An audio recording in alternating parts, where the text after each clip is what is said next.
मी तुम्हाला हे पुढल्या बैठकीच्या वेळेला सांगू शकेन की मी आज त्यांना काय सांगितलंय ते. आज खरं तर नेमणुका ह्याच्या पलीकडे मी आज काहीच त्यांना खरं तर काही सांगितलं नाही. मी त्यांना त्यांचं अभिनंदन केलं आणि शुभेच्छा दिल्यात त्यांना. तुम्ही म्हणाले की मनसेची सत्ता होती त्या काळामध्ये काही भ्रष्टाचाराचा आरोप आहे. त्याच्यामागचे जे सत्ता होती आणि आता जे आहे सगळ्यात खूप प्रश्न निर्माण झाले. हे केणारी असेल त्याबाबत तुमचे आवाज होता नाही,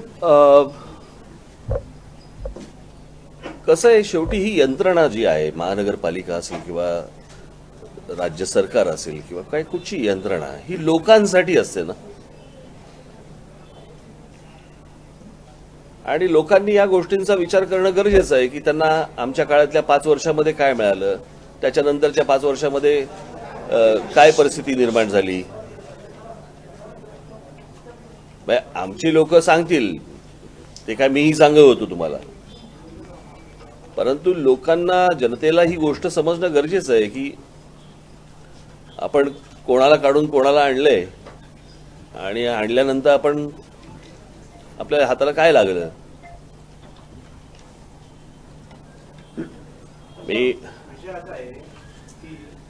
कोण बोलतोय, कोण विचार करत असतात, पण मनसेचा जो काही एकंदर राज्यामधला प्रभाव आहे किंवा मनसेची एक आक्रमक प्रतिमा आहे, त्या पार्श्वभूमीवर नाशिक महापालिकेत तसा मनसेचा प्रबळ विरोधी पक्ष म्हणून भूमिका दिसलेली नाही. दिसेल म्हणजे मागच्या काळात लोकप्रतिनिधी अंकुश ठेवायला पाहिजे होता. सत्ताधारीच्या देखील वागत असतात, आपल्या लोकांनी निवडून दिल्याची भूमिका बजावणं दिसेल दिसेल.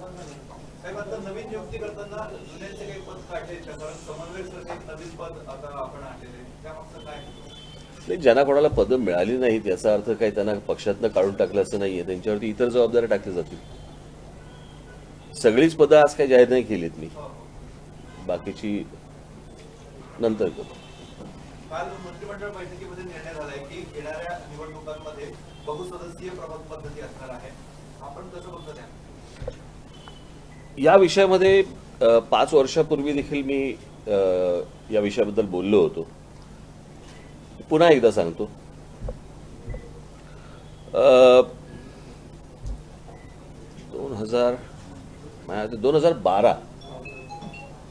2012ला पहिल्यांदा राष्ट्रवादी काँग्रेस आणि काँग्रेसची ज्यावेळेला सरकार होतं त्यावेळेला त्यांनी तोपर्यंत सगळे एकचाच एक उमेदवार होता. प्रभाग नावाची काही गोष्टच नव्हती.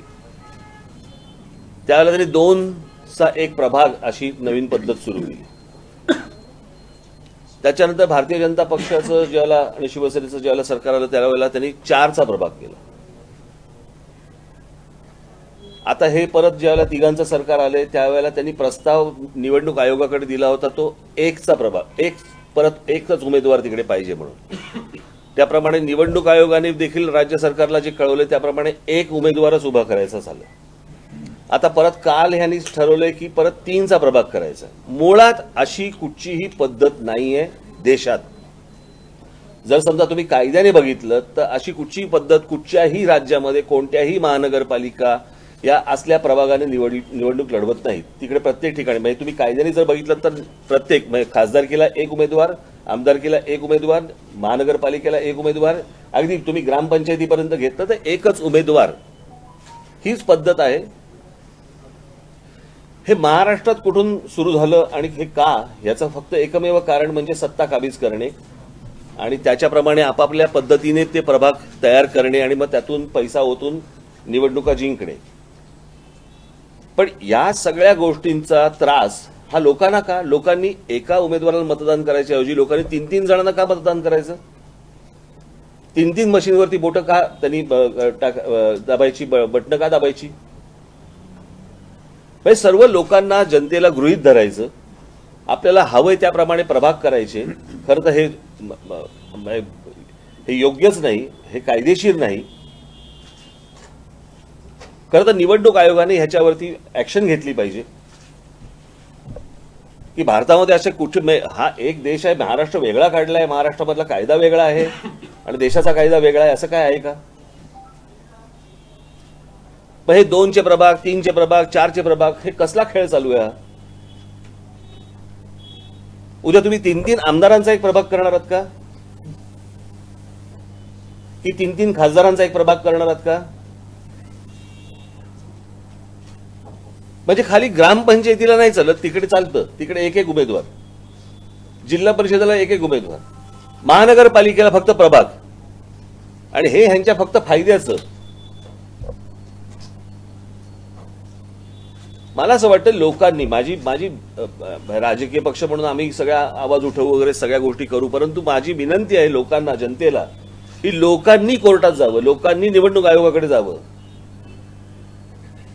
एक तर हे तुम्ही जर बघत आलात तर 2चा प्रभाग असेल किंवा 4चा प्रभाग असेल किंवा 3चा, आता हे 3 म्हणतायत, पण हे कोणताही नगरसेवक दुसऱ्या नगरसेवकाला काम करू देत नाही.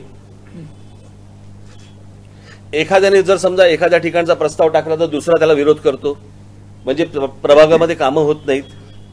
उद्या लोकांनी जर समजा ठरवलं की मला नगरसेवकाला भेटायचंय, तर कोणत्या नगरसेवकाला भेटायचं त्यांनी? म्हणजे पूर्ण निवडणुकीची थट्टा करून ठेवली या लोकांनी, फक्त हे महानगरपालिकेला. आणि ह्याच्यावरती लोक कोणी बोलत नाही, जनता कोणी बोलत नाही. ठीक आहे, आम्ही बोलतोय. माझी विनंती आहे जनतेला की हे जे तुम्हाला गृहीत धरणं जे चालू आहे ह्याच्या विरोधात लोकांनी कोर्टात गेलं पाहिजे. बरं, आम्ही गेलो की त्याला राजकीय वास येतो.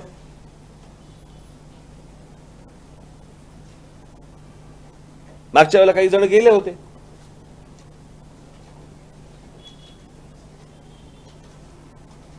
मला हे काही योग्य नाही ही गोष्ट.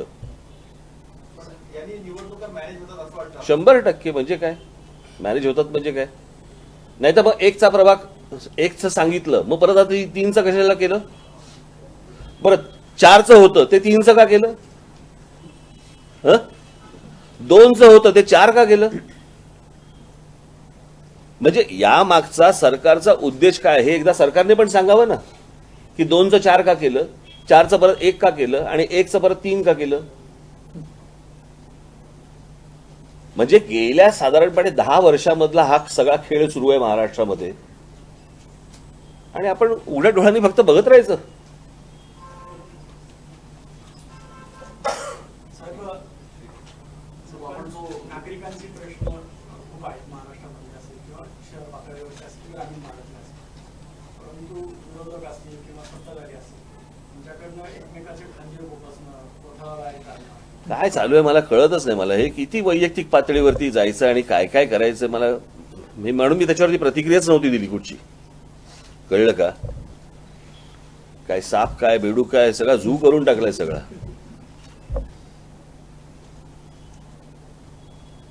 आणि एवढं मुळात पहिल्यांदा ते काय काय कानफटात काय मारू आणि काय नाही, कुठच्या पदांवरती आपण बसलोय, काय बोलतोय. त्याबरोबरच ईडीची चौकशी म्हणा किंवा किरीट सोमय्या प्रत्येक मंत्र्याच्या विरोधात दावे करत आहेत. ते मला काय वाटतं, ह्या सगळेच जण एकमेकांना फोन करून सांगतात की काय, की बाबा मूळ प्रश्नांकडनं दुर्लक्ष होण्यासाठी आपण जरा हे सगळे खेळ खेळूया, की जेणेकरून तुमच्याकडच्या सगळ्या बातम्या पण त्याच, वर्तमानपत्रालाही बातम्या त्याच, तुम्ही चॅनलवरती तेच चालू आहे. आता बघा ह्यांनी काय सांगितलं. आणि हे मूळ प्रश्नावरनं दुर्लक्ष करण्यासाठी म्हणून हे सगळे खेळ सुरू आहेत. आणि हे लोक एकतर स्वतःच्याच विवंचनेमध्ये इतके आहेत की या सगळ्या लॉकडाऊनमधनं बाहेर येता आता कुठे येत आहेत बाहेर. त्याच्यामध्ये एक तो त्या काय सतत एक सरकारकडनं करोनाची भीती, यांच्या काय लाटा थांबतच नाहीत. यासोबतच एक महत्वाचा मुद्दा की खड्ड्यांचा खूप मोठा त्रास जो सर्वसामान्यांना होतोय, जसं तुम्ही सांगितलं की मूळ प्रश्न जे त्याला बदल दिली जाते.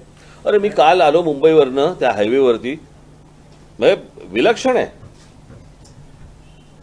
की त्या संपूर्ण खड्ड्यांमध्ये 4-5 मला स्पीड ब्रेकर पण लागले, मेंटेन केले स्पीड ब्रेकर्स. म्हणजे आधी खड्डे, आणि मग मी त्याला विचारलं ड्रायव्हरला, म्हटलं स्पीड ब्रेकर होता ना? तो बोलला हो, कारण त्याला एक रिदम असतो ना. तर यांचा सगळ्यांचा प्रश्न शेवट टोल नाक्याचीच निगडीत आहे. जर खराब रस्ते आहेत तर मग हे टोल जे आपले आपली भूमिका होती पहिले. आता हे टोल नाक्यावाले पैसे तर तेवढेच घेत आहे, रस्ता देत नाही. मग मनसेची काय भूमिका याच्यावर आहे?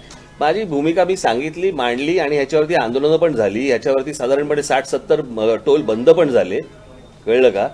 परंतु ज्यावेळेला सत्ताधारी आणि विरोधी पक्ष इतर ज्यावेळेला येतात ना, त्यावेळेला हे प्रश्न त्यांना विचारा. आम्ही त्यांना तर नाही विचारत तुम्ही. साहेब, महाराष्ट्रात गुन्हेगारी खूप वाढली आहे. महिलांच्या अत्याचारांच्या घटनांमध्ये किती वाढ होताना मग आपली यावरती काय म्हणजे की यावरती नुसतं म्हणणार की आम्ही एखाद्या नवीन कायदा आणूया आणि मात्र या घटना थांबवणार. काय मी मागे सांगितलं होतं ना, शर्यत सारखा कायदा आणा, त्याशिवाय सुधारणार नाहीत ते. याचं कारण भीती नाही उरली कुठच्या गोष्टींची, भीतीच नाही. गृहमंत्र्याला ईडी बोलवते, गृहमंत्री ईडीकडे जात नाही. तो ईडीला येडा समजला बहुधा, तर त्याच्यामुळे तिकडे ते जात नाहीत. सरकारी यंत्रणाच हे जर समजा या गोष्टींना जर समजा तुम्ही दुय्यम तिय्यम मानत असाल, सगळा मी तुम्हाला सांगतो ना, सगळा केऑस झालेला आहे. कशाचा पायपोस कशात नाहीये. फक्त तुम्ही फक्त तुम्ही बातम्या देणार, त्या बातम्या आम्ही ऐकणार, वाचणार आणि मग तुम्हीच विचार निर्माण केलेल्या सगळ्या त्या प्रश्नांवरती आम्हाला प्रश्न विचारणार, प्रतिक्रिया घेणार आणि आज राज ठाकरे हे बोलले, संपला विषय. चला. तुम्ही कार्यकर्त्यांना शबरीच्या बोराचं उदाहरण दिलं काय? नाही रे, विनोद होता रे तो. माझे विनोद पचतात, लोकांचे पचत नाहीत म्हणून अंगाशी येतात त्यांच्या. लोकांचे म्हणजे नेमके कोणाचे? लोकांच्या म्हणजे नेमके कोणाचे? हे सगळ्यांचेच ना. बाकीचे माझ्यासारखे विनोद करायला जातात आणि फसतात. मोदींनी 5 राज्यातले मुख्यमंत्री बदललेले आहेत. 5 राज्यातले मुख्यमंत्री बदलले आहेत मोदींनी. यांनी काही फरक पडेल असं वाटतंय का एकूणच देशाच्या राजकारणावर? तो त्यांचा वैयक्तिक विषय, पक्षाचा विषय येतो. आता तो पडेल का नाही पडेल हा ते बघतील. साहेब, नाशिक पोलीस आयुक्तांनी आपली भेटी घेतली, आपले होर्डिंग देखील आता